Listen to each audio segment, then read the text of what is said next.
Good afternoon, Jackie. Thank you for that. Thanks for coming in on a snow day for the rest of the government in the country. And as much of the country feels the impacts of that winter storm, President Trump continues to monitor the situation closely, and he has remained in constant contact with FEMA and emergency responders. President Trump also quickly approved 12 federal emergency disaster declarations within 24 hours for the states of Arkansas, Georgia, Indiana, Kentucky, Louisiana, Maryland, Mississippi, North Carolina, South Carolina, Tennessee, Virginia, and West Virginia, enabling these states to access critical federal resources to supplement their response efforts if needed. These declarations will help state-led efforts of turning power back on, clearing roads for emergency services, and keeping communities safe. The White House will continue to correspond directly with governors and local officials in the coming days, especially in those states that were harshly impacted by this storm. I would also like to address the chaotic scenes in Minnesota over the weekend. Nobody in the White House, including President Trump, wants to see people getting hurt or killed in America's streets. This includes Renee Good, Alex Pretti, the brave men and women of federal law enforcement, and the many Americans who have been victimized at the hands of illegal alien criminals. Saturday's shooting remains under active investigation by Homeland Security Investigations and the FBI. The Customs and Border Protection is also conducting their own internal review. As President Trump said yesterday, the administration is reviewing everything with respect to the shooting, and we will let that investigation play out. But let's be clear about the circumstances which led to that moment on Saturday. This tragedy occurred as a result of a deliberate and hostile resistance by Democrat leaders in Minnesota. For weeks, Governor Walz and the Mayor Jacob Frey and other elected Democrats were spreading lies about federal law enforcement officers who are risking their lives daily to remove the worst criminal illegal aliens from our streets: murderers, rapists, pedophiles, human traffickers, and gang members. Governor Walz and Mayor Frey have shamefully blocked local and state police from cooperating with ICE, actively inhibiting efforts to arrest violent criminals. They have also used their platforms to encourage left-wing agitators to stalk, record, confront, and obstruct federal officers who are just trying to lawfully perform their duties, which has created dangerous situations threatening both these officers and the general public and Minnesotans alike. This is precisely what unfolded in Minneapolis on Saturday morning. Obstructing federal law enforcement and inciting violence against officers is wrong and illegal. This used to be a universally accepted position in the United States. Amid the hysteria, we must remember how we got here to this moment today and what this Democrat opposition is about. Former President Joe Biden and the Democrats opened America's borders for 4 years, inviting tens of millions of illegal aliens from all over the world to flood into our country. Among them, violent criminals who terrorized American communities and have inflicted devastating, permanent pain and harm on law-abiding Americans and their families. Yet we never saw outrage from Democrats or their allies in the liberal media over these horrifying crimes against U.S. citizens. The pain of American angel families was ignored and dismissed because it undermined the Democrat narrative. Innocent Americans like Jocelyn Nungray, Laken Riley, and Rachel Morin are just a few of the many victims savagely murdered by illegal alien criminals. Earlier this month, an illegal alien from Mexico with a long criminal history who came into our country under Joe Biden's administration threw a baseball-sized stone at a school bus carrying children in New Jersey and fractured the skull of an 8-year-old innocent child. President Trump promised accountability to these American families by securing the border, deporting every illegal alien who has committed crimes, especially and most importantly, violent crimes. Nearly 80 million Americans voted for him to deliver on that very promise, and he is. As the duly elected president, the president is fulfilling the will of the people by arresting and removing these threats from our country in cities from Los Angeles to New York and, yes, Minneapolis. Yet Democrat leaders in Minnesota with sanctuary city policies have actively defied federal immigration law and the will of the people. And as a result of that defiance, 2 Minnesotans have now tragically lost their lives on the streets of Tim Walz's state. It is President Trump's hope and wish and demand for the resistance and chaos to end today.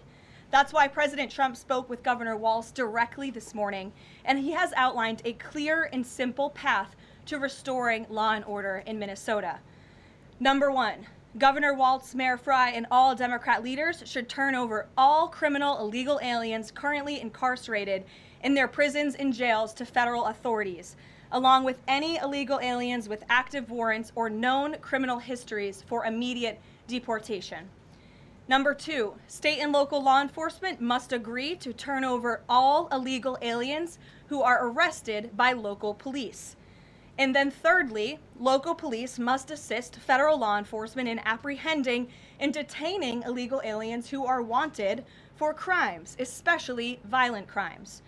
If Governor Walz and Mayor Frey implement these common sense cooperative measures that I will add have already been implemented in nearly every single other state across the country, Customs and Border Patrol will not be needed to support ICE on the ground in Minnesota. ICE and local law enforcement can peacefully work together, as they are effectively doing in so many other states and jurisdictions. Additionally, President Trump is calling on the United States Congress to immediately pass legislation ending sanctuary cities once and for all.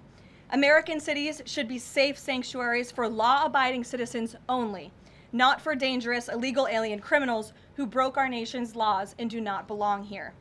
We hope Governor Walz will do the right thing and continue to work with President Trump to keep the American people safe following their call this morning.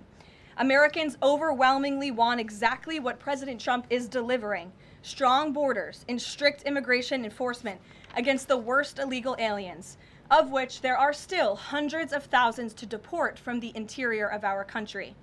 The most peaceful way to carry out this vital public safety mission is for Republicans and Democrats to do it together, and for state and local law enforcement to work together with federal law enforcement. We want to let cops be cops. You wouldn't know this continues to be a very popular policy position from the biased media coverage over the course of the last few days, but polling shows huge support for this exact thing President Trump is calling for. More than 80% of Americans favor deporting illegal aliens convicted of violent crimes. A country unable to deport criminals who enter it illegally is no country at all. The open borders agenda of Kamala Harris, Tim Walz, and the Democrats was already on the ballot on November 5th, 2024, and it was resoundingly rejected. President Trump will never back down from his promise to deport violent criminal illegal aliens and make America safe again, and he welcomes all cooperation in that effort. With that, I will answer your questions. And Jordan Conradson, why don't you kick us off today? Thank you for being here. Thank you, Caroline. Jordan Conradson from Gateway Pundit. I have a few questions. Why don't you kick us off today? Thank you for being here. Thank you, Caroline. Jordan Conradson from Gateway Pundit. I have a few questions. First, with respect to the shooting in Minneapolis, we're seeing massive outrage from mainstream media and the left, but I'm just wondering, where was that outrage when Ashley Babbitt, an Air Force veteran, was executed by Capitol Police Officer Michael Byrd, who she posed no threat to in the U.S. Capitol? Well, you raised a very important point, which I also believed I just raised as well in those opening remarks, in that there has no doubt been selective outrage by the liberal biased media in picking and choosing victims and highlighting their stories. And as I've said, President Trump does not want any Americans to lose their lives in the streets of America and in American communities across the country. He believes what happened on Saturday is a tragedy, but every life is equal to President Trump, and that's why the lives of Laken Riley and Jocelyn Nungray continue to matter to him and be an utmost priority to him to this very day. And it's unfortunate that we did not see the same type of sensationalist media coverage over the tragic deaths of those innocent American women and girls across the country as we are in the wake of this tragedy that took place on Saturday. Gabe.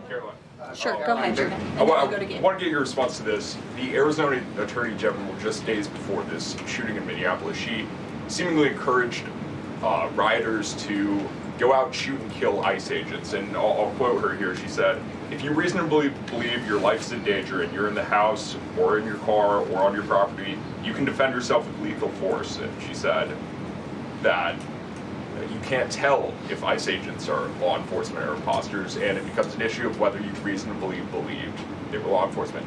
Do you have a response to that, and does the White House believe that she should be held accountable for these remarks? Such dangerous rhetoric, as I pointed out, is exactly what has brought us to this position today, where you have elected Democrat officials across the country who are encouraging left-wing agitators and crazy people to go out and unlawfully obstruct lawful immigration enforcement. Again, these brave men and women of ICE and Border Patrol and the federal enforcement are just trying to do their jobs to enforce our nation's immigration laws and to go after the worst of the worst in this country. I would encourage everyone in this room, and I would encourage the Arizona Attorney General to look at the video of an ICE agent in Minneapolis. He was approached by left-wing agitators who were honking their horns and were screaming slurs at him, and he rolled down his window and he said, "What are you doing? I am out here trying to catch a child predator, somebody who has convicted crimes against an innocent child, and you are trying to obstruct me from doing my job."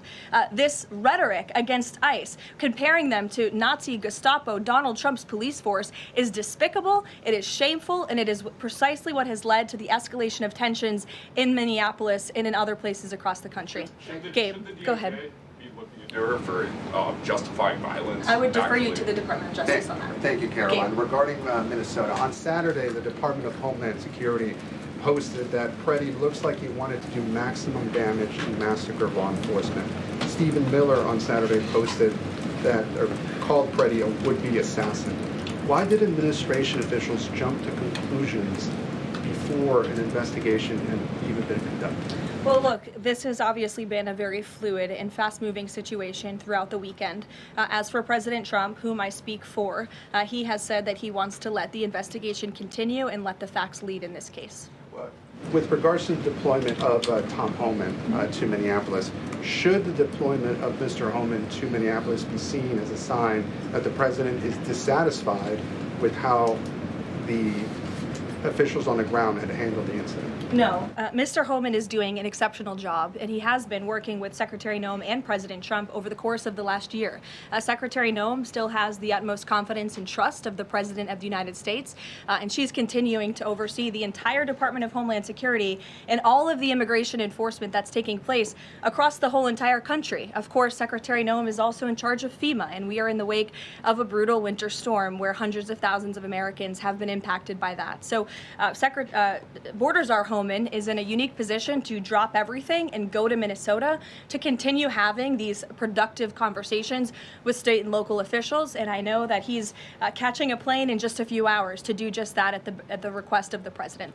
Jennifer. On Saturday's shooting, has the president been briefed, and have you been briefed on specific details of the shooting? How many shots were fired? How many guns discharged? And I mean, did the protesters' gun go off, or only the officers' guns? Do you have any of those details?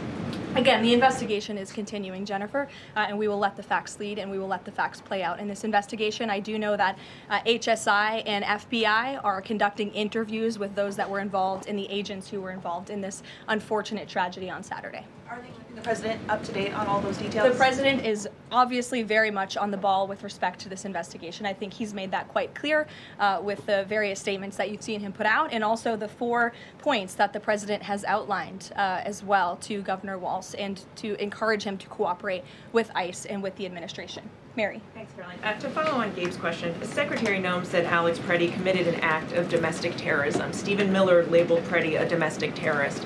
Does the president agree with them? Look, as I've said, I have not heard the president characterize Mr. Pretti in that way. However, I have heard the president say he wants to let the facts in the investigation lead itself. Was he alarmed to hear his top officials referring to him in that way, rushing to that judgment? Danny, go ahead. Thanks, Caroline.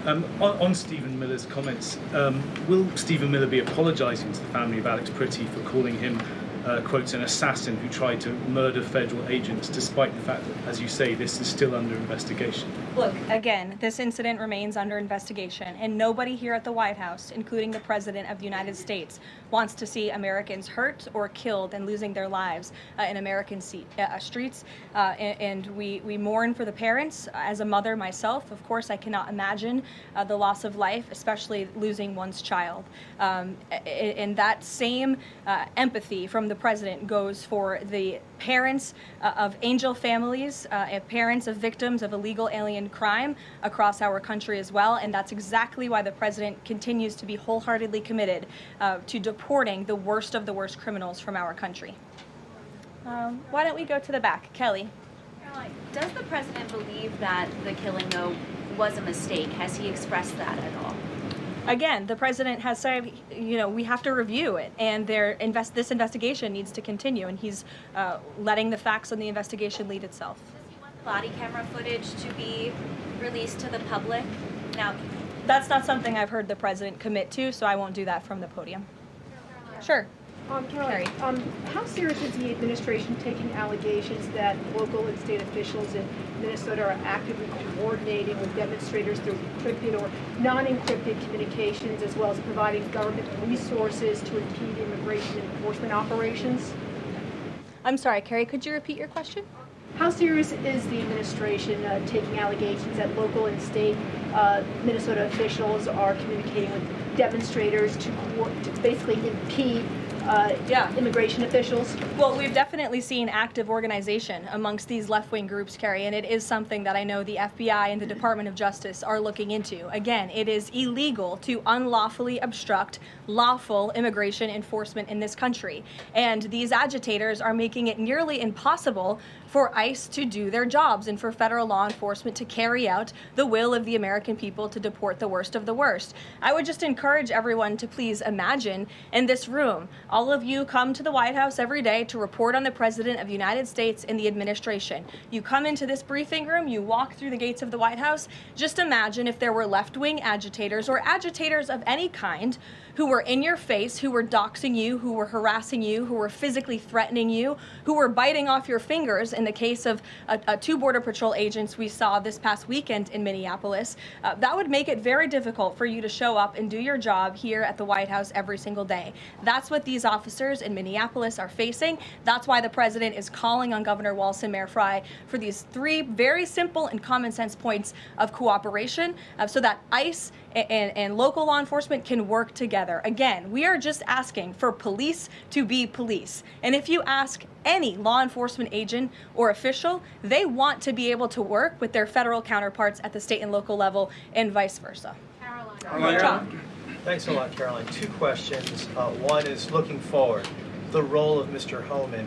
Is he being sent by the president to diffuse the situation that exists right now on the ground? Is he the point person essentially for the White House in terms of trying to tamp down the tensions that exist right now in Minnesota? Well, Mr. Homan is the point person for cooperating with state and local authorities and corresponding with them, again, to achieve this level of cooperation to subdue the chaos on the streets of Minneapolis. And I would just point out that Mr. Homan is someone who has been lauded for many, many decades for his experience working in law enforcement. In fact, this is a Washington Post headline from 9 years ago, 2016. Meet the man the White House has honored for deporting illegal immigrants. And I would remind everyone in this room that it was former President Barack Hussein Obama who awarded a medal to Mr. Homan. So he's obviously very qualified. He has the full trust and faith of the president. He will continue to have these meetings in the hopes that ICE and local law enforcement can cooperate and work together to have successful immigration enforcement, as we've seen in almost every other state across the country. And secondly, Caroline, can you talk a little bit about tomorrow's trip by the president to Iowa, what the purpose of that trip is, what the goals of that trip are? Sure, yes. Tomorrow, President Trump will be traveling to Des Moines, Iowa. He will be making a local visit at a local business, and then he will be giving a speech on affordability and on the economy. And I know he very much looks forward to being there, to meeting with the great people of Iowa, but also lawmakers as well. Jake. Caroline, a couple quick questions. First, does the president remain fully confident in Kristi Noem's ability to lead the DHS? Yes. And then just secondly, just on that Wall Street Journal reporting that we saw yesterday, the president said at some point that the immigration enforcement officers would leave Minneapolis. Did the Saturday killing of Alex Pretti expedite that withdrawal at all? To your first question, the answer is yes. He still has confidence and trust in Secretary Noem. To the second question, I would point you back to what I said earlier. If Governor Walz and Mayor Fry implement these common sense cooperative measures, CBP will no longer be needed to support ICE on the ground in Minnesota. ICE and local law enforcement will peacefully work together, as they are effectively doing in so many other states and jurisdictions, to remove violent criminals from American neighborhoods across the country. Did Walz ask the president to remove the immigration enforcement officers? He asked the president to scale down, and the president reiterated what the president put out in his statement yesterday and what I'm sharing with all of you as well. I would just add on this level of cooperation a few statistics that I think are very important. 7 of the top 10 safest cities in the United States cooperate with ICE. And we've seen historic turnaround in safety in cities that have chosen to cooperate with ICE, that are not just led by Republicans, but also look right here in Washington, D.C. We had a great level of cooperation with Mayor Bowser and the local government, and we have been able to remove thousands of illegal aliens from the District of Columbia, where you all live, so you can thank President Trump for that. The murder rate in Washington, D.C. has plummeted as a result. There were no riots, there were no protests, nobody was tragically killed as a result of that level of cooperation between federal and local authorities. And again, that's all the president is asking for in Minnesota. It's totally common sense. Jared, go ahead. Thank you. Karoline, in this process, you continue to describe the situation in Minneapolis as chaos. Was there any mistake made by Secretary Noem that led the president to send Mr. Homan there? I'm sorry, I don't understand your question. Did Secretary Noem make a mistake which led to... If she made any mistake that could lead the president to send Mr. Homan to Minneapolis? No, as I already mentioned, Mr. Homan has been working alongside Secretary Noem and for the president over the course of the last year. And again, he's uniquely positioned to hop on a flight to Minnesota today to continue this correspondence with state and local authorities, and that's what he's going to be doing. Fran. Karoline, is it the White House's position that Americans have the right to show up to these ICE operations and film, document, or protest the law enforcement actions? All Americans have a First Amendment constitutional right, of course, but Americans do not have a constitutional right to impede and obstruct lawful immigration enforcement operations. That is actually a crime, and it's something that we've seen taking place in the streets of Minneapolis, which again is leading to these dangerous circumstances that these federal law enforcement officers have been forced to work within. With respect to the call with Governor Walz this morning, the president described it as respectful. He said we seem to be on a similar wavelength, but you had strong criticism for the governor and the Minneapolis mayor, Jacob Frey, just now. So could you explain the difference in tone between what the president had said in his True Social post and I think some of the criticisms that you just levied from the podium? Fran, I think the criticisms that I laid out, I'm painting the picture for all of you in this room, are what led to the moment that we are in today, where Governor Walz and President Trump are having a conversation, a constructive and productive conversation to end the chaos and the lawlessness that has taken place in Governor Walz's state. Elena. Thank you. I had a question. With Homan now going to Minnesota, is Gregory Bovino also going to remain in Minnesota overseeing these ICE operations? Mr. Bovino is a wonderful man, and he's a great professional.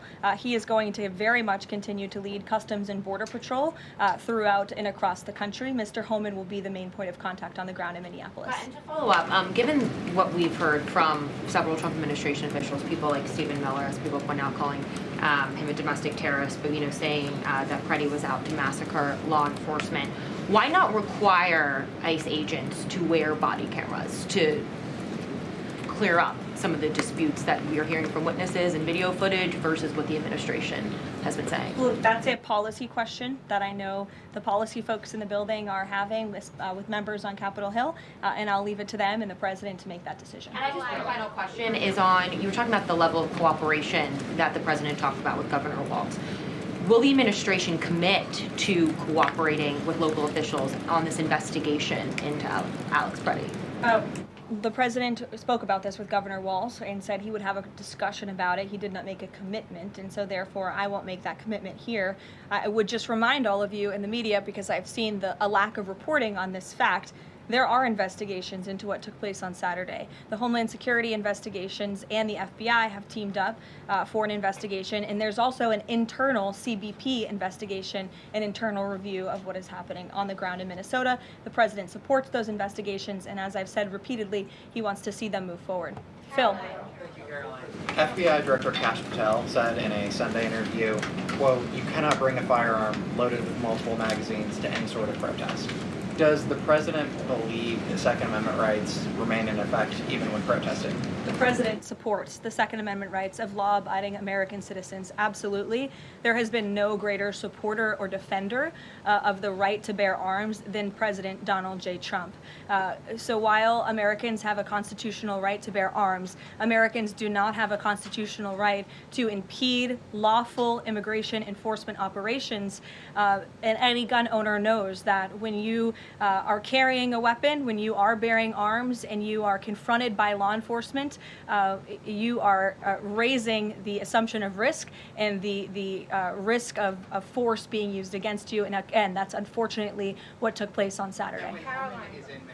Will his mission continue to be focusing on illegal immigrants with a criminal history, or will it be on illegal immigration generally? Mr. Homan will continue to enforce our nation's immigration laws, especially deporting the worst of the worst criminals in Minnesota who have committed violent offenses. And I would just remind all of you that this important work is continuing to be carried out. In just the last few days, I'm happy to provide this packet to anyone in the room.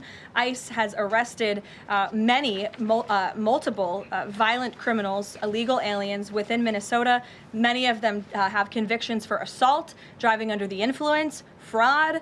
This individual here I'm looking at was an aggravated felon with multiple convictions for larceny, fraud, and forgery of checks, vehicle theft, drug possession, domestic assault, inflicting bodily harm on another, criminal convictions of larceny, identity theft, again, charged with driving under the influence. These are extremely dangerous people who Governor Walz and Mayor Frey have allowed to roam on their streets, and all the president is asking for is cooperation to arrest individuals like this and deport them from the United States of America. I'll take a couple more. Go ahead. Okay. So this weekend the president posted that this is a cover-up of the fraud in the state of Minnesota. He also posted Minnesota is a cover-up. These both happened after the shooting. So given that these came after the shooting, what is the this here? What is the cover-up he's alleging? Yes, it's a good question. I've spoken with the president about this at length. What the president is referring to is the fact that you have Governor Walz and, again, the mayor, who have been encouraging these left-wing agitators to come out and to harass and to dox and to threaten ICE and to make this conversation about and smear lies about federal law enforcement who, again, are just trying to do their jobs in an attempt to distract from the widespread, massive fraud that has taken place in their state. Billions and billions of dollars has been stolen from law-abiding taxpayers in Minnesota, and the administration continues to be very focused on getting to the bottom of it, especially, and the president raised a good question over the weekend, with respect to Congresswoman Ilhan Omar, who now has a net worth within the millions, and one must ask themselves, why and how is that possible? Is she connected to the fraud rings that we have seen taking place within her state and her own district? It's a question the American people are raising, and the president believes it's one worth answering. Haley. Thanks, Caroline. I want to go back to some of the comments from Stephen Miller and Secretary Noem.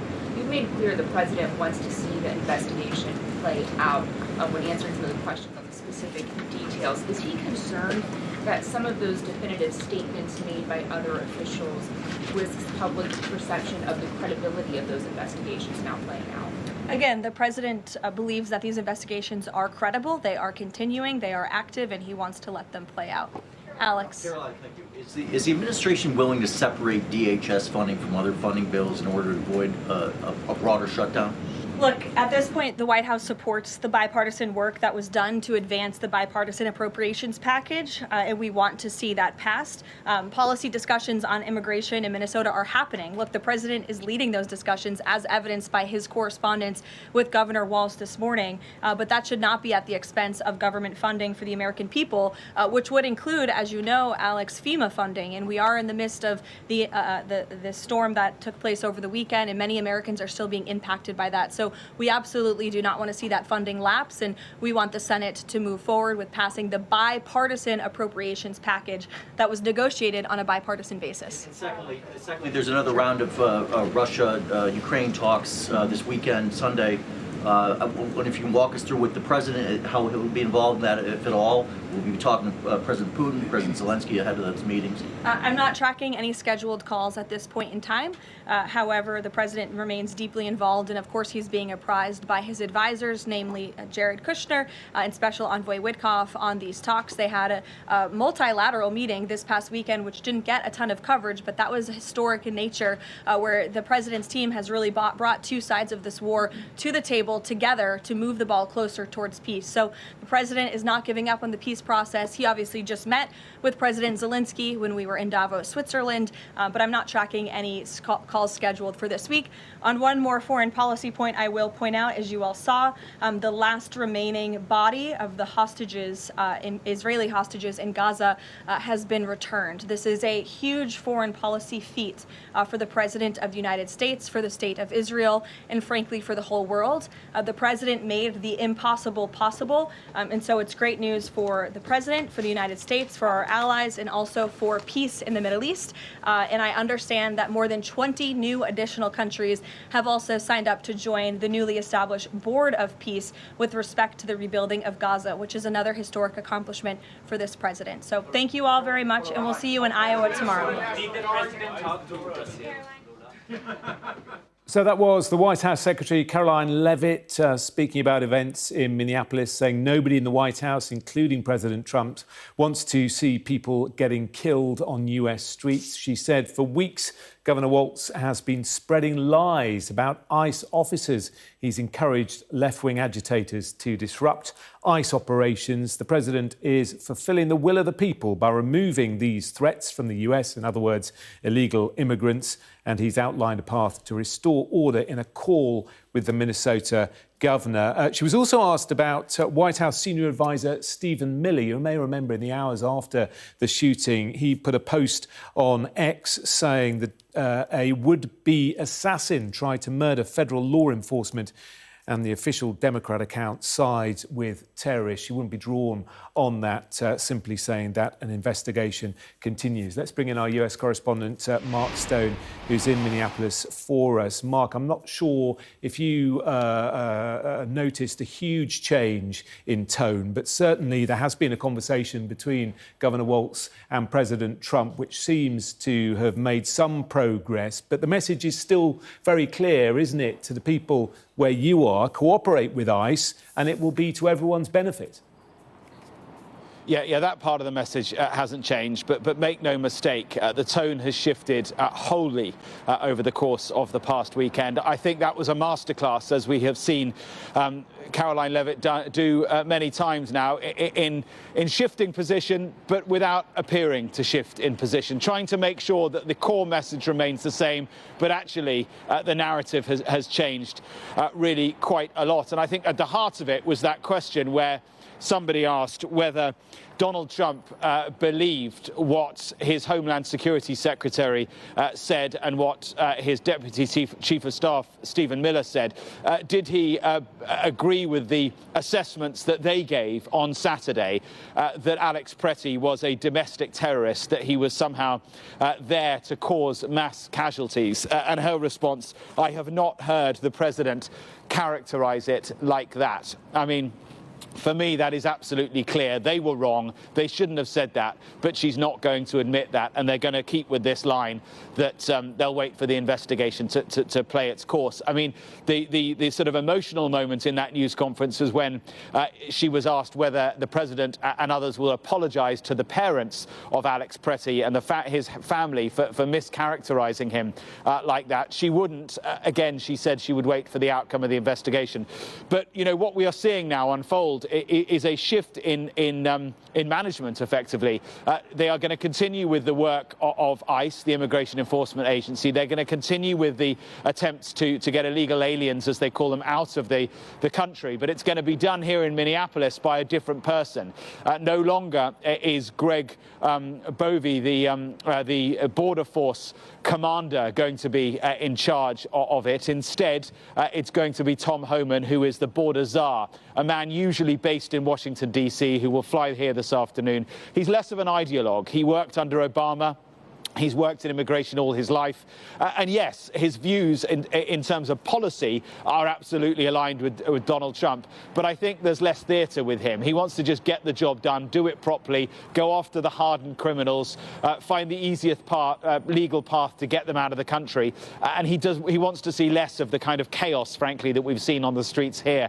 And that obviously aligns with President Trump. He wants to see less of the chaos. He wants to get back to his core principle. And Karoline Leavitt, Jonathan, is right when she says that Americans overwhelmingly support attempts to get immigration under control in the country. That's why Donald Trump won the election. What they don't support is the current tactics that we've seen playing out, which have resulted in deaths like the one at the weekend. But the bottom line, the administration 2 days ago was calling Alex Pretti a terrorist. Now they are saying his death is a tragedy. Mark, we have heard from the mayor of Minneapolis in the last few minutes talking about the border czar being sent to the city. The mayor, perhaps not completely convinced. He says if Tom Homan is here to engage constructively with local leaders and find common ground, I welcome that conversation. My door's open. But then he says if his visit is instead focused on escalating tensions or spreading misinformation, Minneapolis doesn't need that here.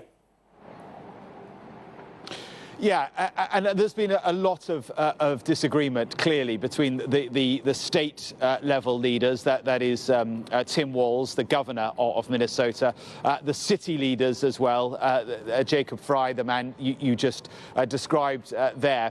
The attempt now, I think, is to find they're not going to find common ground, but find some way of cooperating. But the real challenge, the underlying challenge, is fundamental, because this, Minneapolis, is one of those so-called sanctuary cities that for many years now has gone against federal policy on immigration, while the federal government has attempted to prevent people from coming to the country.